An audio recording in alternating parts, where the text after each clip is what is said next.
Velkommen til en hurtig introduktion til, hvordan du deltager i Cargo Cup. For at deltage skal du som underviser oprette et multiplayer-spil, som dine elever så kan deltage i. Du skal gå til cargodynasty.dk, og her klikker du på knappen, at du lærer at starte et spil. For at oprette et multiplayer-spil er det vigtigt, at du klikker på, at du logger ind med dit Uni-login. Så klik på knappen Uni-login.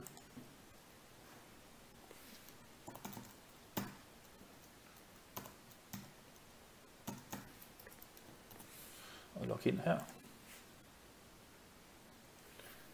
Det er vigtigt, eller for at logge ind som underviser, skal du have et Uni-login underviser-ID.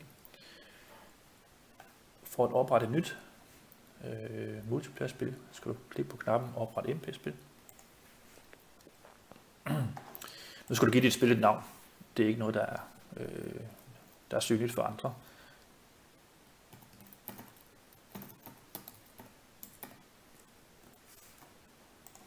Og under template skal du vælge Cargo Cup. Klik på opret. Nu skal du opdele din klasse i grupper. I hver gruppe skal der være 3 eller 4 elever.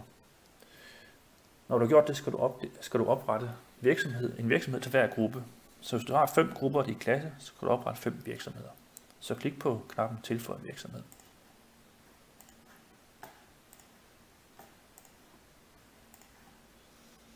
Nu kan du se, at jeg har oprettet 5 virksomheder. Hver virksomhed har en unik kode her. Den kode giver du til den relevante gruppe. Nu skal eleverne i den gruppe så logge sig på Cargo Dynasty-spillet, og undervejs skal de indtaste multiplayer-koden her. Når alle eleverne har gjort det og er klar til at starte spillet, så venter de på, at du klikker på knappen Start Round. Når du gør det, så går spillet i gang. Og første runde varer 15 minutter. Når runden er slut, går spillet i pause, og du vil skulle klikke på knappen Start runde 2 for at fortsætte. God fornøjelse med spillet.